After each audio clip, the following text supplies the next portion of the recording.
What's up everyone, this is Alex from the Delta Defensive, and today we're going to be doing a little bit of a different video. Okay, now today we are going to be covering your get home bag. It's a little bit different than a bug out bag. We'll be going over that in another separate video. This one is to get you home if shit hits the fan while you're out on the road.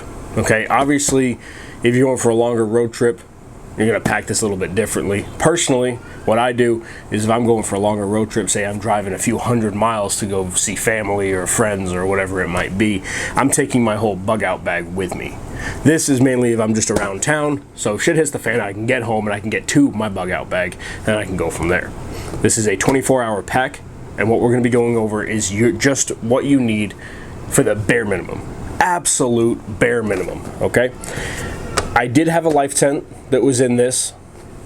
Unfortunately, it was torn, so it got sent back. I'm waiting on a new one to come in. So that would be one thing that would be in here or attached to the side, either or. Also have a compass and a map inside this as well, just in case you're a little further than you expected to be and you don't really know your way home. And learn how to use the map. Don't just stick it in here and say, oh, I'll be okay. Make sure you know how to use the map. These days, not a lot of people do. Now, I use a TS sling pack. This is just your over-the-shoulder, one sling. I just like it. You can use different ones. You can use ones with a small backpack with straps, a bigger backpack, a little fanny pack, you know, whatever is your personal preference. This is just mine, is the TS sling pack. I like it because when I wear it, I have the bag on my back, so it's not in front of me, and if I need something out of it, all I have to do is pull it around on the front. My zippers are right there. I can get into it and get what I need. Now, first things first is you want a pair of gloves. I use these tactical gloves. They do have knuckles, hard rubber knuckles.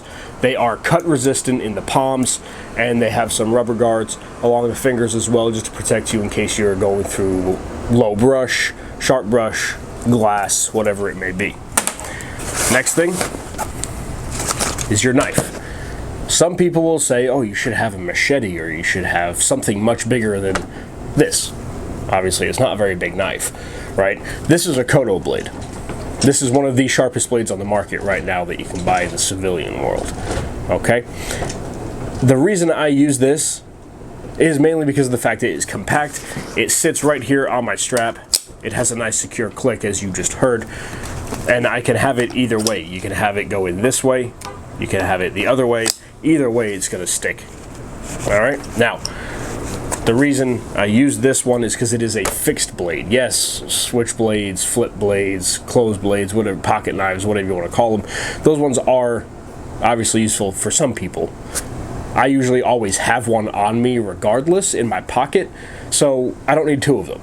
So this one's going to have a fixed blade on it. The pocket knife will be in my pocket. Now, next thing is your tourniquet. I'm not going to undo all this because you know what a tourniquet looks like. I actually think I have another one I can show you. I do. Okay, so your tourniquet. I have two tourniquets in here. This one has been used. This was from my deployment in Afghanistan, so it's just a bit sandy and dirty, but I don't need it sitting anywhere else, so I'm going to keep it in my pack. Okay? Now that one is going to go in my front pocket, easy access, right behind the other one. You want the tourniquet to be in a very obvious and easily accessible spot should you have to use it for yourself or someone else, or if you get in a situation where you're unconscious, if you have one mollied to the front of your pack, someone can see it and go, oh my god, he's bleeding out, he's got something going on with his leg, I got to tourniquet it. Oh, there's a tourniquet right there. Bang, you're good. If you're unconscious, someone else can help you. Okay? Next thing. I like this also because you have a lot of pockets, a lot of different places you can put stuff. And make sure you know where everything is when you put things in here. You don't want to be fumbling trying to find it in a panic. Your flashlight. Okay? This one is, I'll be honest with you, it's a members mark from Sam's Club. Okay? It's 600 lumens. You can make it a spot. You can make it a flood. It has SOS, 2 brightness settings, and a strobe. It takes AAA batteries, and this thing is, it's awesome. I love it. I paid 19 bucks for 3 of them, so I can't complain. I got one in my bug out bag, one in my wife's bug out bag, and one in my pack. Okay? Now, just gonna close it up real quick. Next thing, you're gonna come in here. You're gonna want sustenance, okay? you're going to want a few. I carry 6 just to be safe.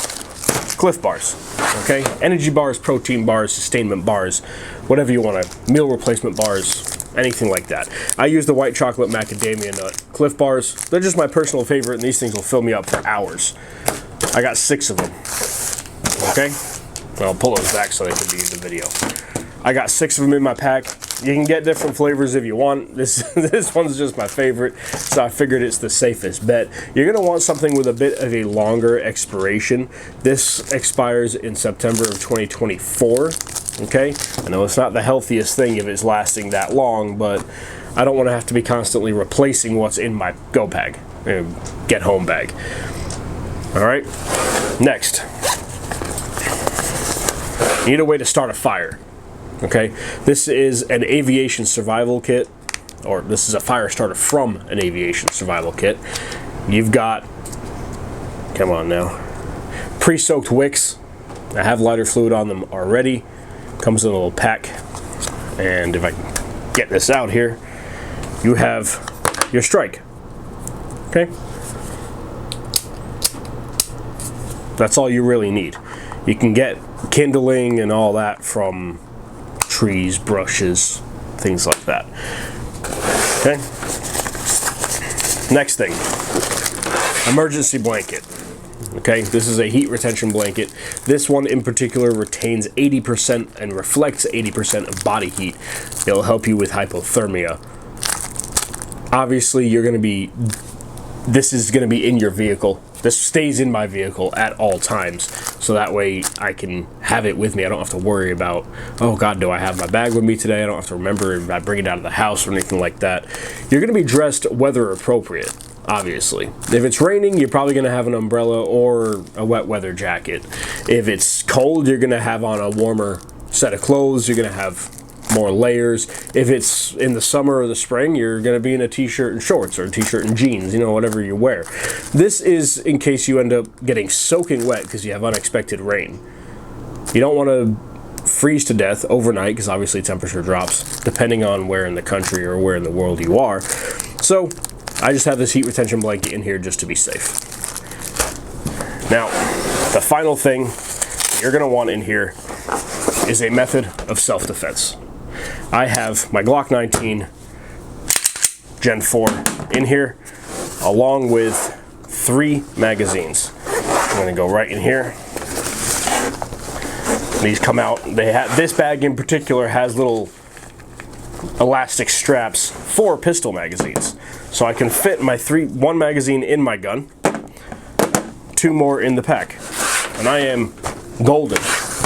You're going to want your self-defense, because if shit hits the fan, you're going to need a way to defend yourself. Everyone knows how people get crazy out in the world, like blackouts, you got looters. Hurricanes, you got looters.